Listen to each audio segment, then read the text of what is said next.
A paz do Senhor a todos. Estamos retornando para darmos continuidade à leitura da Bíblia em ordem cronológica. Hoje, no 110º dia, lendo esta linda história que Deus escreveu para nós, trago para a leitura o capítulo 6 do livro 1 de Crônicas e os capítulos 36, 39, 77 e 78 do livro de Salmos. A inspiração do dia, a malícia humana e a beniguidade divina. No capítulo 6 do livro 1 de Crônicas, destaca o versículo 1, os filhos de Levi. O capítulo 6 enumera os descendentes de Levi, a linhagem dos sumos sacerdotes, até o cativeiro, e também enumera as cidades levíticas. Os filhos de Levi foram escolhidos por Deus para o serviço espiritual do tabernáculo e do templo. Realmente, este capítulo mostra a importância da verdadeira adoração conforme as instruções de Deus. No versículo 32 destaco, ministravam com cantares.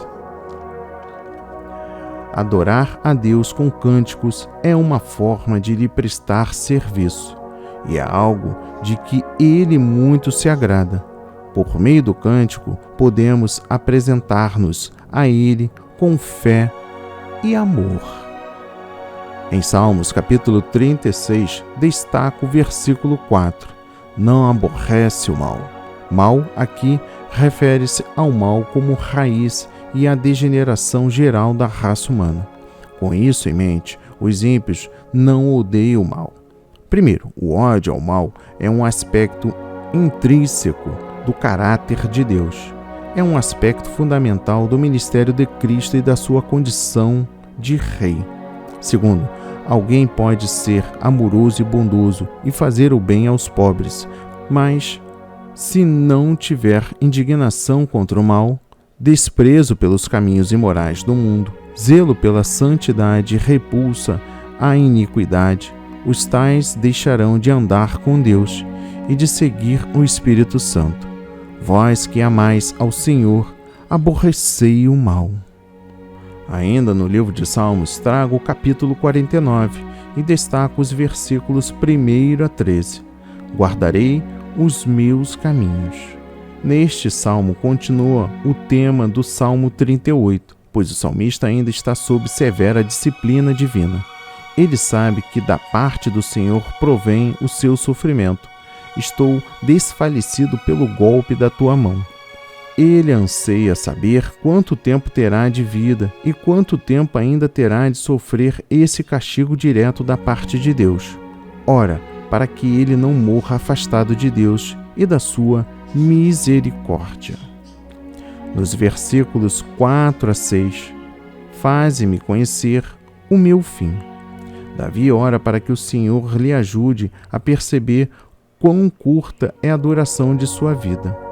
Esta deve ser uma solene preocupação nas orações de todos os crentes. Deus reservou a cada um de nós um tempo muito breve aqui na terra, como um período probatório, para averiguar nossa fidelidade a Ele, em meio a uma geração perversa que se opõe a Deus e a sua palavra. O crente pode viver aqui os dias da sua vida, preso às coisas deste mundo, pouco pensando no seu verdadeiro lar, no céu com Deus.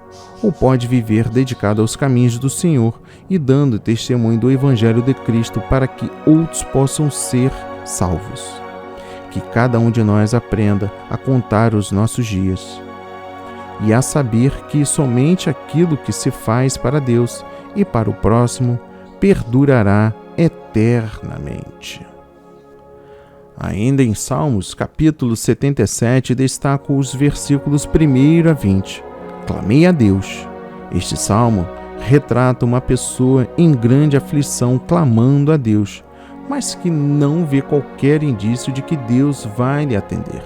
O crente fiel às vezes vive uma situação idêntica. Neste caso, ele deve fazer como o salmista, continuar a clamar a Deus de dia e de noite. ao mesmo tempo lembrando das obras do Senhor no passado, demonstrando seu amor, na plenitude da revelação de Deus através do seu Filho. Temos a garantia de que aquele que nem mesmo a seu Filho poupou, antes o entregou por todos nós, como nos não dará também com ele todas as coisas. Romanos 8, versículo 32. E no capítulo 78 destaca o versículo 1: Escutai a minha lei, povo meu. Este salmo foi escrito para relembrar aos israelitas porque lhes sobrevieram tantos julgamentos divinos devastadores durante sua história. Primeiro, o cântico admoesta-os a aprenderem com as falhas espirituais dos seus antepassados e a se esforçarem com zelo para não se tornarem incrédulos e infiéis com eles. Segundo, o povo de Deus de hoje deve meditar neste salmo com toda atenção, porque muitas igrejas e denominações já perderam a presença e o poder de Deus por causa da sua incredulidade e desobediência à palavra de Deus. Essas igrejas desviaram-se pouco a pouco, retornando para os seus próprios caminhos, porque deixaram de pôr em prática os padrões da Bíblia e seus exemplos. No versículo 5, que a fizessem conhecer a seus filhos. Ensinar os nossos filhos os divinos princípios e preceitos da palavra de Deus não é uma opção, é um mandamento que ele entregou ao seu povo. Aquilo que Deus ordena, ele dá graça para cumprimento. No versículo 8, e não fossem como meu pai. Deus aqui exorta o seu povo, conforme o versículo 1, a não seguir as pisadas infiéis dos seus antepassados espirituais. Aplicando essa verdade ao tempo do Novo Testamento, as igrejas fiéis de hoje devem se acautelar para não seguir os padrões de outras igrejas, denominações ou comunidades eclesiásticas que esfriaram na fé e que se afastaram do cristianismo bíblico. Alguns dos erros que levam uma igreja à ruína espiritual são: primeiro, os líderes não discernirem e não advertirem os membros que começam a imitar costumes antibíblicos de igrejas que antes eram fiéis a Deus. Segundo, a igreja deixar de ter como sua fonte única de vida, verdade e orientação a revelação neotestamentária de Cristo e seus apóstolos. Terceiro, os dirigentes deixarem de ensinar na igreja sobre a pureza da verdade, da doutrina e dos assuntos de moral. Quarto, não haver preocupação aflitiva na igreja quando ela afastar-se cada vez mais do modelo do Novo Testamento. Quinto, a igreja deixar de manter uma íntima devoção a Cristo e uma vida intensa de intercessão com o centro do viver diário. Sexto, tolerância do pecado em líderes, mestres ou membros comuns da igreja. Pecados esses que, no passado, eram tratados com rigor. Sétimo, substituição da real espiritualidade, isto é, pureza, retidão, sabedoria espiritual, amor e poder do Espírito, manifesto entre os membros da igreja por falso progresso, estatísticas e riquezas. No versículo 11 destaco: e esqueceram-se das suas obras e das maravilhas. Israel fracassou espiritualmente, pelo menos em parte, porque eles se esqueceram dos feitos e milagres de Deus operara entre os seus patriarcas. Também não devemos esquecer-nos das obras e os milagres de Deus realizou nos crentes e através deles na igreja. O Espírito Santo quer realizar hoje os mesmos sinais, maravilhas e milagres que ele realizou nos dias passados, de modo que a mensagem da redenção possa, por meio dos crentes, fluir das nossas vidas e igrejas, e com o mesmo poder e eficácia. No versículo 37, seu coração não era reto, nem foram fiéis ao seu conserto. Os israelitas deixaram de dispor seu coração para obedecer a Deus, de modo fiel e total por toda a vida. É essencial no correto relacionamento do crente com Deus a resolução inabalável de permanecer fiel a Ele e à Sua palavra até o dia da nossa plena redenção. E por fim, o versículo 38.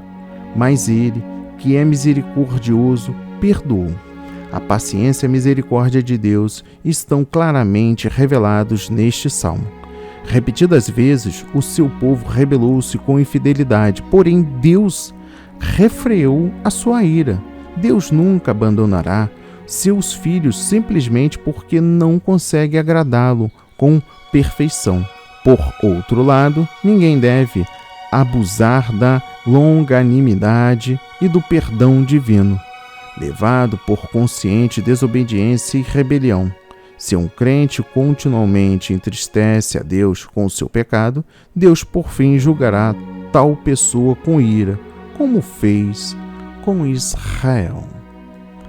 Que a palavra de hoje toque o seu coração e transforme a sua vida para a honra e a glória do Senhor. Leia a Bíblia diariamente. Este é o canal em que você se alimenta, conhece a verdade e ouve a voz de Deus. Amém e graças a Deus.